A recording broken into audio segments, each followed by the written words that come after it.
I'm a pediatric speech language pathologist with a self-pay private practice. I personally use Ivy Pay to accept payment for services, and so I'm going to explain to you how I use it and why I love it. By the way, this is not sponsored at all. I just know that I had a lot of questions when I was getting started, and when I was researching information, there was a lot of information for therapists in general that are using Ivy Pay, but not specifically for speech therapy.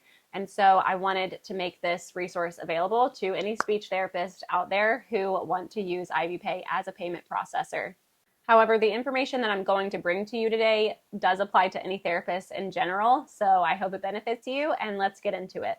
First of all, one of the amazing benefits about using Ivy Pay is the fact that if you apply a specific code within the app that you use to accept payments, then you can receive $1,000 in payments without a processing fee, which can be huge. So every payment processor that you could use to accept payments does have a processing fee, and some are greater than others. But if you want the code that I have to take advantage of that offer to receive $1,000 in your payments with no processing fees at all, so that you can start collecting payments without a processing fee, then go ahead and find the link in the description below to receive that code. This basically just means if you sign up with Ivy Pay, you decide to start using them to accept your payments. If you put this code into your app, then the first $1,000 that you receive, there will be no processing fee taken out of it. There are a lot of ways to collect payment from clients or patients, but I like using Ivy Pay, and I'm going to tell you why. I can provide the Superbill through Ivy Pay directly. So make sure you stick to the end of the video to find out how. This was something that was big for me because I spent a lot of time creating Superbills and sending them to my clients, but through using Ivy Pay has the possibility for your clients to get their Superbill directly through Ivy Pay. And why I like using Ivy Pay is because I like having the client's payment method on file so that I can process an automatic charge after the session, rather sending an invoice or something like that and then having them initiate the payment. I can just charge directly after the session. It's better for me, and it's also better for the client because it's an extra step that they don't have to take in order to get their session and everything that comes with it completed. You can accept credit cards, debit cards, HSA, and FSA accounts through Ivy Pay. Found that they have one of the lowest, if not the lowest, processing fee compared to others like Square, for example. That's just another generic payment processor. The fee for Ivy Pay is 2.75% per transaction, and there's also no monthly fee for having Ivy Pay. It's a HIPAA compliant way of charging clients for your services. Others are not. You'll have to look into that yourself, but just make sure that the method by which you're receiving payments for your services is HIPAA compliant. But it's very quick and very easy to use.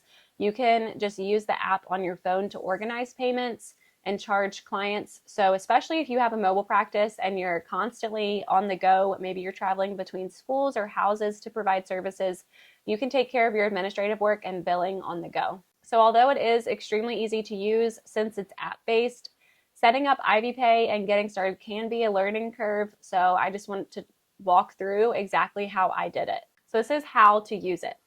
You're first going to enter your client's name and information, including their phone number. The client will then receive a text message with a link to complete the payment, which is when they add their payment method, which will remain on file. This payment method is kept on file confidentially through Ivy Pay, so you never see it. It's just that they upload it, and then from then on, you can charge the card that they put on file or the payment method they put on file automatically.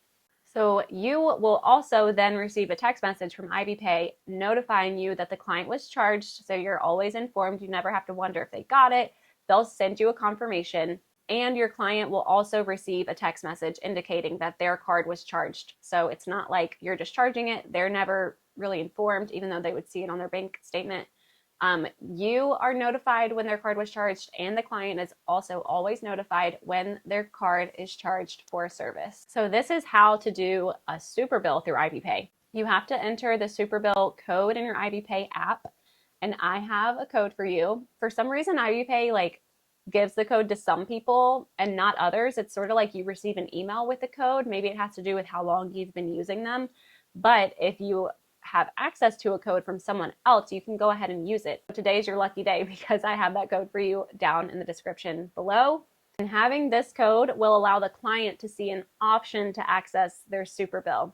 So after each therapy session, the client will receive a text message from IvyPay. The client should then open the text message and click on the link provided by IvyPay. This link will direct you to the payment receipt for your therapy session. And then upon opening the payment receipt, the client will scroll down to the bottom of the page. IvyPay organizes all of the necessary information at the end of the receipt, including the option to access the Superbill. So this is where you'll see this. Locate the Superbill option. Look for the Superbill link at the left side of the receipt. The text might be small, but it will be clearly labeled. Click on this link to proceed, and the client will likely need to log in, and the password should be the same one they used to set up their account. So then after they click on Superbill, the client will be prompted to enter their email address. And then after they enter their email address, IvyPay will generate the Superbill and send it directly to that provided email address. So that is how the client receives their Superbills, through IvyPay. I hope this made it simple for you and helped you realize how you can use IvyPay to collect payments in a HIPAA compliant way and in a way that is pretty simple for everyone involved with a low processing fee. If you want the code to get your $1,000 in payments without a processing fee, then get it down in the description below. You can also get the code down in the description below if you would like to use IvyPay to send Superbills. It will not automatically generate a Superbill. You have to have this code, which I'm providing for you, down in the description below and have it entered into your app. Hopefully, as you go in and use the app yourself, all of this will make more sense. But if you have questions, feel free to reach out to me. I do not gatekeep, and I am trying to help you thrive and be successful in your own business. And I wish you well. I hope you have a great day. And yeah, reach out to me or let me know if you have any comments or questions down in the comments below.